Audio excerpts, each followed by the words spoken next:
位在菲律宾东方海面的热带性低气压，在今天下午2点的时候，升成为今年的第3号台风凯米，预估在下周3、4是最接近台湾的时候，届时的强度至少是中台以上。而气象署最快在下周2的上半天会发布海警，而天气风险公司就指出，凯米台风在下周3遇到高压开始增强，有往西偏的趋势，不排除直接的侵袭台湾。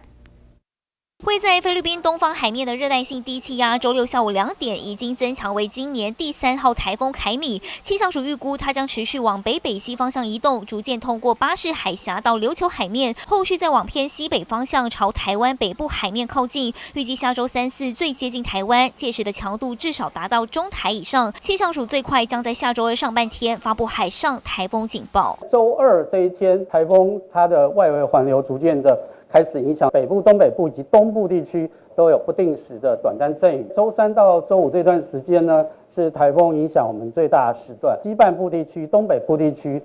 都是有阵雨或是雷雨。天气风险公司指出，凯米台风沿着高压边缘北上之后，在下周3遇到高压开始增强，就有往西偏的趋势。预估在下周2、3将陆续发布海陆警，而且不排除路径有更加西偏，直接侵袭台湾。气象专家贾欣欣则认为，凯米台风下周1的走向将会是观察重点。以宫古岛为中心来看，如果沿着东边北上，对台湾影响较小；但如果来到宫古岛以西，暴风圈将会接触到台湾陆地。礼拜1的时候要特别注意的是太平洋高压的矢流场。宫古岛以西呢，当然其实对我们台湾来讲的话，其实它的暴风半径可能就会比较靠近我们台湾，可能是在海域靠西的路径，表示我们东侧的这个太平洋高压的强度，其实它减弱的没有那么快。凯米台风对台湾的影响程度有多大？关键就在未来太平洋高压势力的强弱，决定台风西折的角度而定。但不论台风怎么走，都将为台湾带来风雨，防台准备现在就得开始，不容轻忽。记者综合报道。